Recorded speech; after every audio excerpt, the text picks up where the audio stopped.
Good morning, my loves. Happy Thursday. It's bright, it's early, it's 5 a.m. here at the lake. And yes, it's dark at 5 a.m. I am wearing one of my sweaters. I have my cologne on. I have my coffee in front of me, and it's going to be a fantastic day. We are continuing the series about your life being a snow globe. Everybody has told me the last couple have really hit home for a lot of people. It's very heavy. Well, this one is going to be probably the heaviest because this is something I deal with. I mean, everybody has hobbies and a pastime. And, I'm a grandma and I love being a grandma. But I'm not your typical grandma. I mean, trust me, I can cook, I can bake. But this grandma, in her, what little off time I have, I help find missing children. I do a lot of work with trafficking. And that's what we're talking about when your life is a snow globe because your child is missing. I recently was asked to write an article for, Preparedness Without Paranoia is the online magazine, outstanding article, or outstanding magazine. And I'll be happy to share my article if anybody's interested. Just shoot me a DM. It was in, I want to say, last month's edition. And it's what to do when your child is missing. It happens. I mean, right now and I work very closely with a lot of people. One of my best buds in this, one of my cohorts is Mary Jo Ross. Hey, Mary Jo. And, we do anything we can. Right now we're looking for a little girl that just turned 15. She's been missing since November. And her name is Seneca Todd. She's missing from Oklahoma. Now, the sad thing is, people don't care. This little girl missed Thanksgiving. She missed Christmas. She missed her birthday. We don't know if she's dead or alive. She was in foster care and she ran away. Let's talk about that. There are I know some foster, families and foster parents that are absolutely phenomenal. God bless them. But there are also those that are just in it for the check. They could care less. They let the kids run the street. They don't know who the kids are, where they are. They could care less. There are those that physically, mentally, emotionally, and psychologically and sexually abuse the kids. Now, if a child is being abused at home and they're put in foster care only to be further abused, they're probably going to run to get the hell away from that. Who wants to be raped every day? Who wants to be beaten every day? Who wants to be told you're worthless every day, deprived of food? It happens more than you think. So they leave. They hit the streets. They may be online and some stranger promises to give them a better life. They're desperate enough and they're naive. Honey, they're babies. They believe it, and they get sucked in. They're not going to get a better life. They're probably going to be sold, seriously. Because once a child is in the hand of a groomer, the person that's promising them the sun, the moon, and the stars, they're no longer a child, they're no longer a person, they become a commodity. And a commodity is bought and sold repeatedly. They may be bought and sold to an individual. They may be bought and sold to a gang. They may be bought and sold by a pimp into prostitution, running drugs, any number of things. And if they don't work out, they're not going to say, well, thanks, but no thanks. You're just not the prostitute we thought you were. No, honey. They will take their lives. They will kill the child and sell their organs. And you think this isn't true? Look on the internet. There is a show on National Geographic called Trafficked. And it just explains different types of trafficking: drug trafficking, gun trafficking, human trafficking, sex trafficking, and organ trafficking. Because there are people whose child needs lungs, whose child is desperate for a new heart, a liver. They don't care where they get it. They're in the, they have the money. And they will find somebody to kidnap a child, kill the child, take the organs. They don't care about the kid. They just dump the kid. It's a body. Who cares? I care. Mary Jo cares. Heidi Chance cares. Kevin Metcalf cares. Zach Neef cares. Tyler Stutt cares. Nate Bolter cares. Jim Cole cares. Chad Gish cares. I could keep going. We care. We want it to stop. We want our kids found.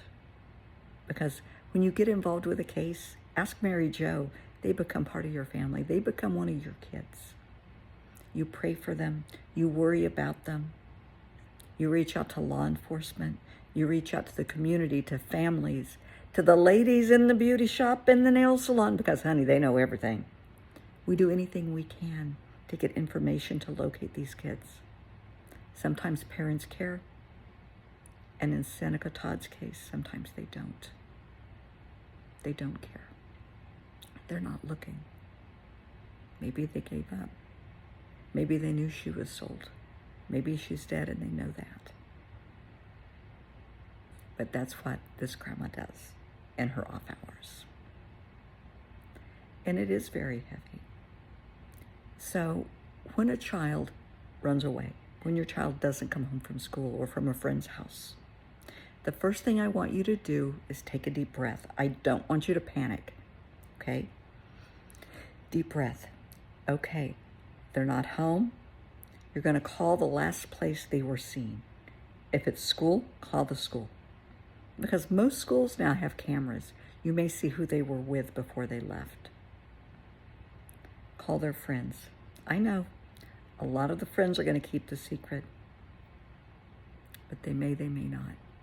Tell them, just to get, if they know where she is, to get a message to her or to him, to let you know they're okay and they're safe.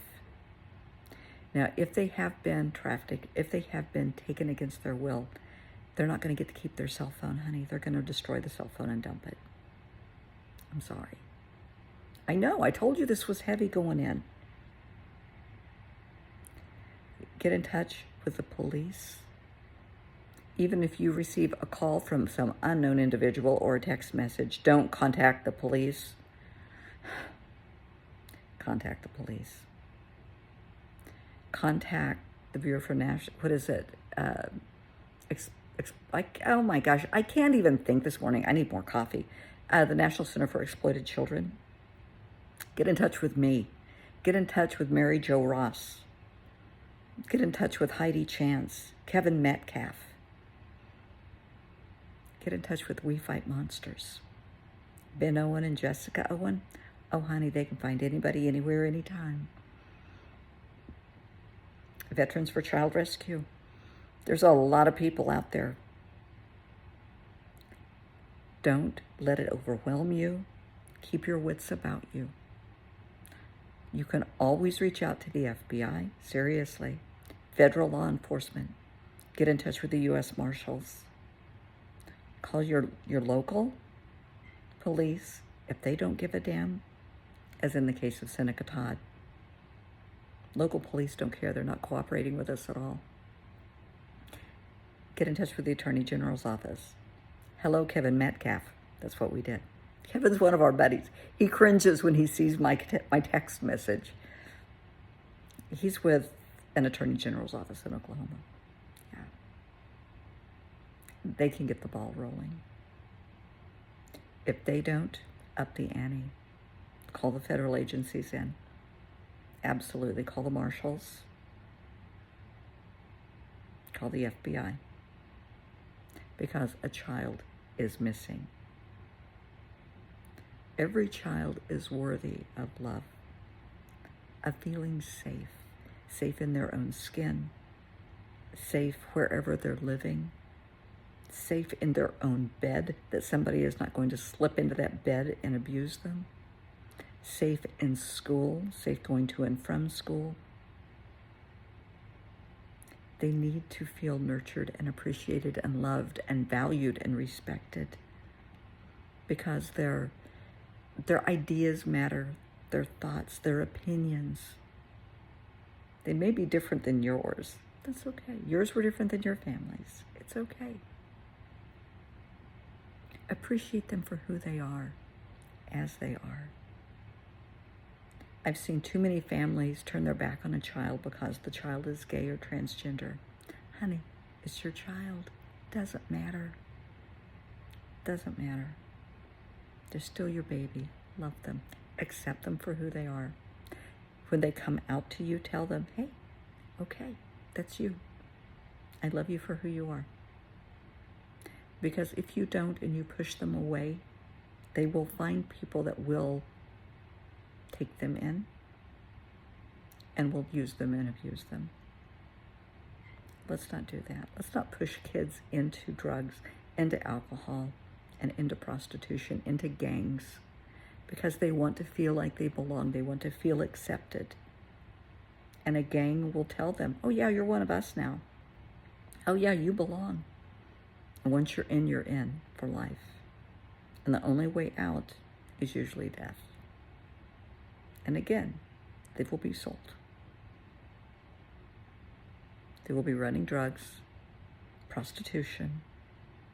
Yeah, it's not a good life for a child. And when I say a child, I'm talking 6, 7 years old, all the way up to 18. When your child is missing, I don't want you to ever give up. I want you to put posters up.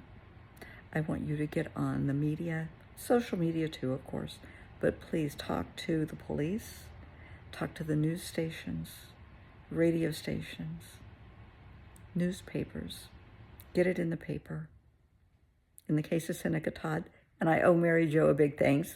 I suggested this the other day, that because we talk about every morning, I said, we got to find a billboard. We have to find somebody, because sometimes in a case of a missing person, billboard companies, they'll donate a billboard. And they are. Because even if, in the case of Seneca or anybody else that's missing, if they see their face on a billboard, if they hear their name on the news,